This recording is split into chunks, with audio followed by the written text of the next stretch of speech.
The Vindication of Psyche's Rights. A Lover, a Goddess. Two Sisters. Many Manuscripts, Ambrosia Stains, and Hoppy Grains. By Walter Bowne. The Original Prankster.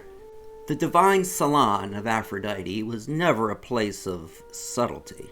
On this particular afternoon, the goddess reclined on her swing chair, vaping a THC-infused ambrosia fritter cake, while two cherubic eunuchs performed the most delicate of grooming rituals.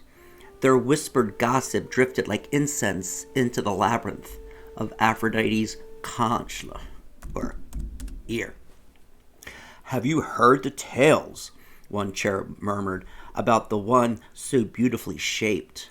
"Across distant lands they speak of her grace," his companion responded. Aphrodite's magical looking-glass materialized between her perfectly manicured digitus manus, her fingers. "Another woman more attractive than me? By Jove, the audacity!" She peered into the reflective surface, her curiosity piqued. "Psyche," she muttered, breathing in the mortal's aromatic essence. "She is quite the stunner." To her surprise, she found herself momentarily questioning her sexuality. "Am I sapphic now?" She laughed, noting the only turnoff was her reading Simone de Beauvoir's The Second Sex. The cherub's ill-timed gossip would not go unpunished. In an instant, they were condemned to an eternity of cleaning Olympian latrines, armed with nothing but soft toothbrushes and ambrosia saliva paste. Eros arrived, sipping an olive oil and asparagus smoothie, his muscular frame draped casually in a fig leaf and a strip of minotaur hide. He chided his mum. "Must you vape the entire plains of Thessaly?" "Legal or illegal, I'm a goddess," Aphrodite retorted, wiping orange-stained fingers on his pristine toga. She had been feasting on fried cheese curds dipped in saffron. "I have a job for you, son." Their banter was a dance of mythological sass. Eros suggested other divine beings, his siblings, who also dallied in love, who might handle her request. Phobos, Harmonia, Hermaphroditus. But Aphrodite was resolute. "This is a time for sex, not unisex." Her plan was deliciously devious. Eros would make Psyche fall madly in love with a beast in the forest. "Like Shakespeare's Midsummer Night's Dream," Eros quipped. "The Brits steal from us, remember? Have you seen their museum in London?" Aphrodite merely smiled. "I'm the OP, the original prankster. Flattery by the backdoor forgery is the finest form of saying you crushed it like a grape." And so the divine machinery of myth began to turn, with Psyche unknowingly at its center, a mortal about to be transformed by the whims of immortal drama. Jane Austen, olives, and poppies. On a mountain cliff overlooking the ancient world, Psyche sat scribbling furiously, her manuscript titled Vindication on the Rights of Women spread before her. The oracle's prophecy echoed in her mind. She would be abandoned here, only to be rescued by a mysterious being. But Psyche was no passive protagonist, or duty-bound woman, aka house slave and mommy machine. "Down with phalanx and obsolescence," she muttered, crossing out a line. "Make it obsolesque. These oracles with their fetishes and Freudian compulsions can go twat themselves." Eros watched her from a distance, captivated. "Oh, sweet Hestia, she is quite a stunner." He had come to shoot his legendary hour of love, but a mischievous frog startled him. His aim went wild, the arrow striking his own heel. Instead of pain, he felt a strange balm, a vision of Psyche before him, a woman with brains, with curves that spoke of both intellect and passion. Am I ready to handle such a woman?" he wondered. Tentatively, he approached. His offering was comedically eclectic: a bouquet of poppies, a box of premium olives, and 6 volumes of vintage Jane Austen.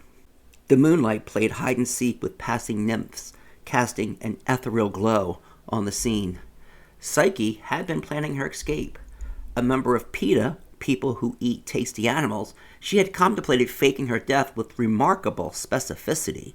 A goat's liver and lungs would be strategically placed on the rocks while she rappelled down to matriculate at the University of Sparta's Women's College. But exhaustion overtook her, and she drifted asleep. When she awoke, hands were exploring her shoulders, lips tracing the curve of her body. "Oh, male," she exclaimed, part protest, part intrigue. "Erotic, but not toxic."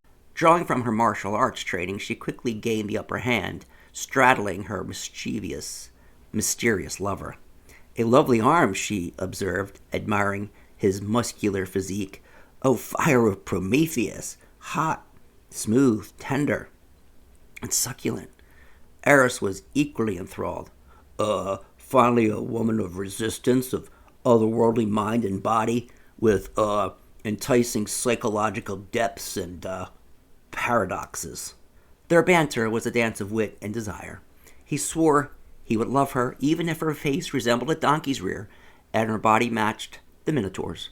She challenged him, demanded to see him, all the while maintaining wit and barbs. Soon, Psyche found herself in an incredible palace. Eunuchs pampered her, offering manicures, pedicures, Amazonian waxings, and lessons in rhetoric.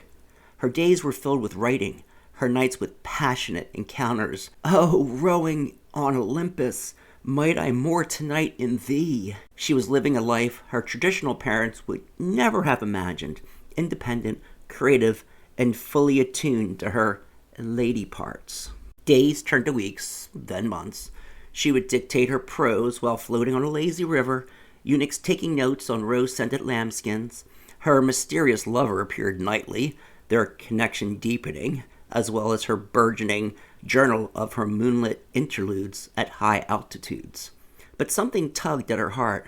"I miss my dysfunctional family," she told Eros one night. "Can I pay them a visit?" He hesitated, renaming her sisters arugula and quinoa in his mind, a testament to his disdain. They should actually pay a hefty sum for such a visit. Eventually, he relented, though not without reservations. Psyche smiled, her fingers twisted behind her back. She promised never to reveal their secret, but her mind was already plotting her next move. 47 Shades of Pericles. Psyche returned home, a vision of transformation. Rings adorned her toes, jewels sparkled on her fingers, a far cry from the modest girl her family once knew. Her father and sisters looked on with a mixture of awe and terror, particularly when she started speaking. "I don't even need these trinkets," she declared, gesturing to her expensive jewelry. "Father, I could sell these and fund my treatise on women's rights, securing divorce, vibrators, and contraceptives." Her proclamation hung in the air like a challenge. Predictably, her father's response was swift and brutal. He burned her manuscript, but Psyche was 3 steps ahead. Her loyal eunuchs were already working double shifts, reproducing her work in crisp Times New Athens script. Her sisters, arugula and quinoa, matched with a toxic blend of jealousy and fascination. "Her mystery man must be something," Arugula whispered, her imagination running wild. "Probably a dark wizard with an undulating wand of various sizes and spells."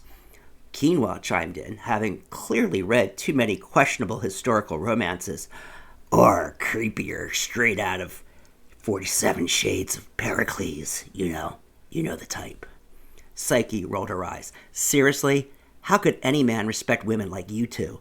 A modern woman can live by olives and grapes alone, with a feathery man who respects her and lusts after her in a totally romantic and monogamous way." Her sisters' minds, however, were elsewhere. "Does he have a brother?" Quinoa asked. "Or a bro who can row?" Arugula added. "Or maybe a rich sugar grab who likes a bit of slap and tickle." They looked at Psyche with sudden interest. "Wait," they said in unison. "You're a writer?" The absurdity of the moment was not lost on Psyche. In a scene that could only happen in this reimagined mythology, she and her sisters climbed the mountain where she had first been with Eros. They climbed from the cliff, a dramatic gesture that could have ended tragically had Zephyr, the western wind, not been waiting to catch them, gently depositing them back on solid ground with the western winds soft caress. But Psyche's greatest drama was yet to come. One night, while Eros slept, she couldn't resist the temptation planted by her wicked stepsisters. She lit a lamp, lowering it to finally see the face of her mysterious lover. "Oh my," she exclaimed. "I'm in love with love. Eros, oh, dash it, ah!"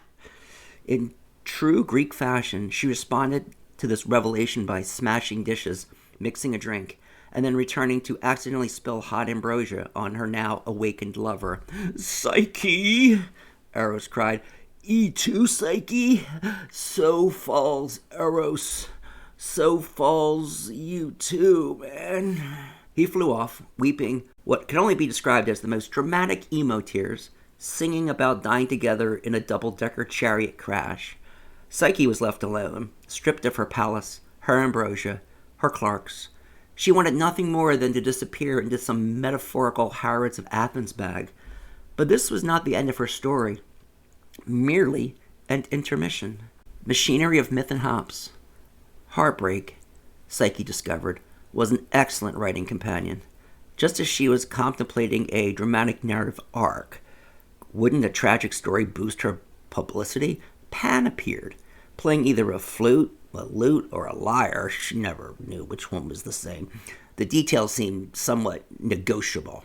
"Ah, Psyche," he said, "you still have your life and brains and talent, and oh, by Persephone's pomegranate, you're still a stunner. Smarter, too, than those inbreds on Olympus. Think you have reason to wallow? Hell, the Christians culturally appropriated me, turned a perfectly respectable goat god into Satan. What evil! By Hades' fire, even the Egyptians loved me." Pan, it turned out, was a master of negotiation. He possessed some compromising photos that he would be loath to circulate through Olympus's gossip circuits. With a wink and a nod, he suggested he might negotiate a deal with Mrs. Aphrodisiac, aided by two persuasive friends from Syracuse. The scene shifted dramatically. Pan played a plaintive melody, while the boys from Syracuse crooned in Italian, physically restraining Aphrodite to prevent her from blocking the music with anti-siren wax. Their song, a partisan anthem, seemed to be breaking her divine resolve. "Okay, fine," Aphrodite finally conceded, her divine dignity somewhat compromised. "If Psyche can complete 3 tasks, I'll allow her to marry Eros and even become immortal." The first task was delightfully absurd. Aphrodite, an early investor in the craft beer industry, needed a massive pile of hops, sorted, Cascade, Comet, Centennial. Her brewmasters were preparing to launch Dank, Dense, and Deadly, the Aphrodite double-hopped IPA. Psyche's solution was brilliant. She summoned her hop-head friends from her teenage years, who sorted the flowers with supersonic olfactory skills. The second task was considerably more intimate. Aphrodite demanded a Athenian Brazilian for her entire temple coterie, wanting them to resemble her own Acropolis of auburn maidenhair. Psyche, naturally preferring her body wild, was horrified, but she knew a shadowy associate who specialized in creative solutions.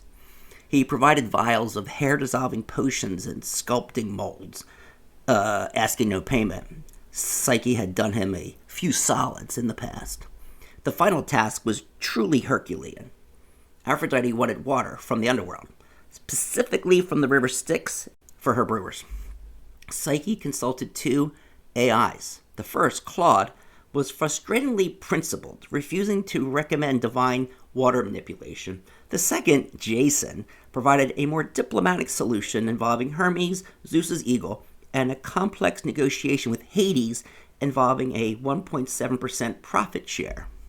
Miraculously, within a week, the water was secured. Hades, ever the pragmatist, saw the potential for increased soul acquisition through potential liver damage and fights. Pan watched the entire saga unfold, playing a triumphant tune. "Was that so bad?" he asked with a grin.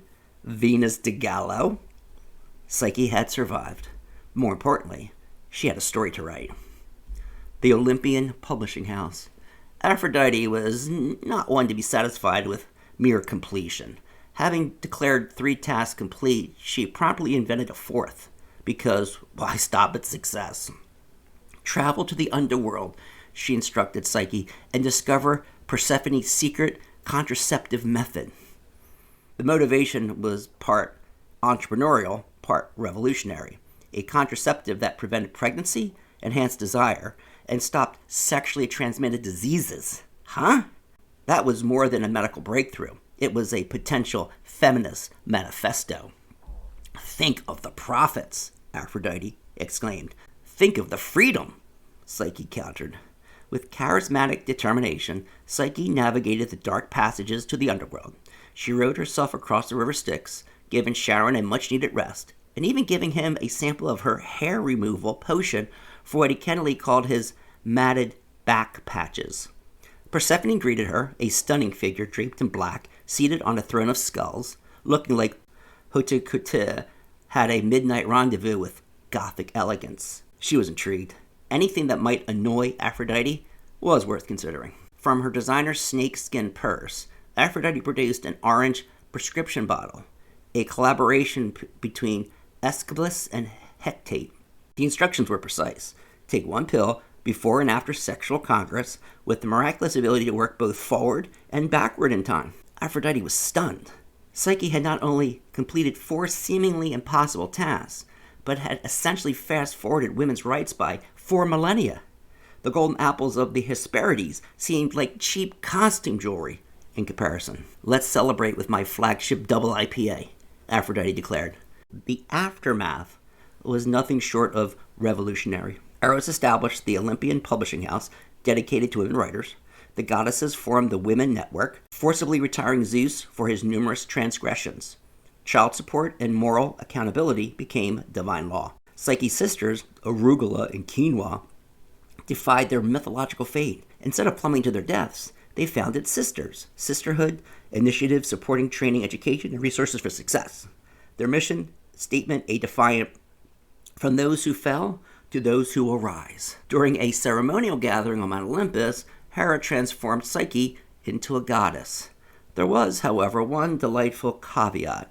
Psyche could revert to mortality if Eros failed to meet expectations, specifically if he continued to leave the latrine unflushed and the seat raised.